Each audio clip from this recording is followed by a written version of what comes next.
Iran is not just another country in the region. Geopolitically, is Iran a red line for both Pakistan and Turkey? As long as Iran remains internally stable, in control of its borders, and independent in its foreign alignment, it limits how much outside influence, intelligence access, and regional pressure can move across West and South Asia. That is why what happens inside Iran does not stay inside Iran. According to Azerbaijan-based media, Turkey shared intelligence with Iran about the movements of militants. This information helped Iranian security forces act against them. An armed group attempted to enter Iran. Information shared by Turkey helped Iranian authorities stop that entry. And then came the protests. These protests have included unrest in city centers, damage to businesses, and in some cases attacks on public and religious property, according to reported footage and accounts. Protests alone do not mean a government will fall, but prolonged unrest forces a state to turn inward, and that weakens its ability to manage borders and regional balance. International reactions have added another layer. US President Donald Trump and several US political figures have publicly expressed support for the protesters. Former US Secretary of State Mike Pompeo tweeted, "Happy New Year to every Iranian in the streets and every Mossad agent walking beside them. Balochistan next." In geopolitics, statements by senior former officials matter. They send signals, shape perceptions, and raise strategic temperature regardless of intent. At the same time, Reza Pahlavi, the Shah's son, has been increasingly promoted in Western media as a potential alternative political figure. He has publicly expressed openness toward Israel and the West.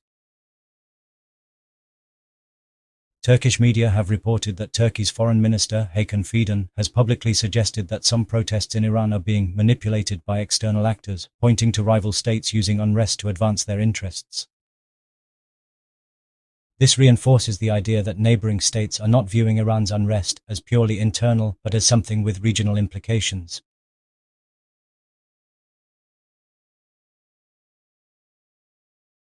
So what does this mean for regional politics?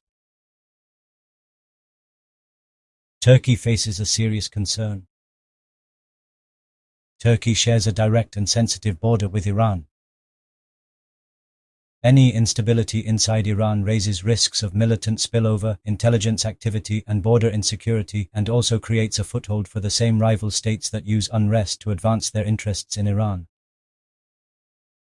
Turkey's intelligence cooperation already suggests it prefers a stable Iran to a chaotic or externally influenced one. For Pakistan, the stakes are even higher. Pakistan already faces strategic pressure on its eastern flank. Iran currently provides strategic insulation on Pakistan's western side, even though security challenges already exist there. As long as Iran remains stable and independent, Pakistan does not have to manage serious pressure from both directions at once. If that insulation weakens, Pakistan's western flank becomes more exposed. External influence becomes easier, borders become more sensitive, and Pakistan risks strategic overstretch, managing pressure from east and west at the same time.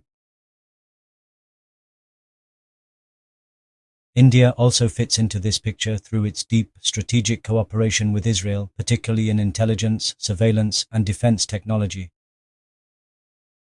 If Iran no longer acts as a barrier, regional access and visibility expand. No invasion is required. No direct military action is necessary.